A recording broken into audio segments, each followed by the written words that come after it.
Happy independence day to all my divine soul family.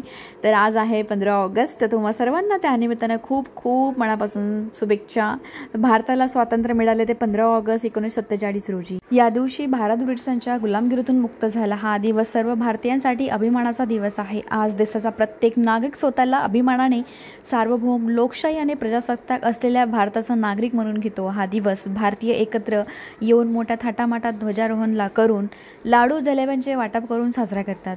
परंतु तुम्हाला माहिती आहे का, भारताला स्वातंत्र्य देण्यासाठी 15 ऑगस्ट हीच तारीख का निवडण्यात आली बरं?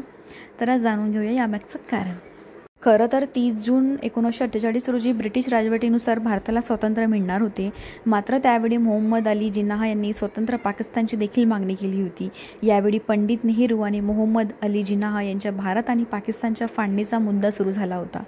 लोकांमध्ये जातीय संघर्षाचे वातावरण निर्माण होण्यास सुरुवात झाली होती.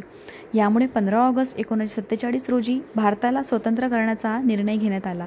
4 जुलै 1947 रोजी ब्रिटिश हाऊस ऑफ कॉमन्समध्ये माउंटबॅटन यांनी भारतीय स्वातंत्र्याचे विधेयक मांडले होते. या विधेयकाला ब्रिटिश संसदेने तत्काळ मंजुरी दिली आणि 15 ऑगस्ट 1947 रोजी भारताचे स्वातंत्र्य घोषित करण्यात आले.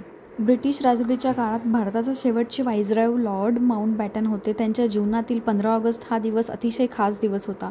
कारण 15 ऑगस्ट 1945 रोजी जपानी सैन्याने दुसऱ्या महायुद्धात ब्रिटिशांना शरणागती पत्करली होती. त्यावेळी लॉर्ड माउंटबॅटन हे ब्रिटिश सैन्यात मित्र राष्ट्रांचे कमांडर होते. जपानी सैन्याच्या आत्मसमर्पणाचे संपूर्ण श्रेय माउंटबॅटन यांना देण्यात आले. या कारणामुळे माउंटबॅटन यांनी 15 ऑगस्ट हा त्यांच्या आयुष्यातील सर्वोत्तम दिवस मानला आणि म्हणूनच त्यांनी भारताच्या स्वातंत्र्यासाठी 15 ऑगस्ट हा दिवस निवडला. तुम्हा सर्वांना स्वातंत्र्य दिनाच्या खूप खूप शुभेच्छा. Thank you so much. Lots love you from my side. Thank you. Stay blessed, stay divine, stay positive. जय हिंद, जय भारत.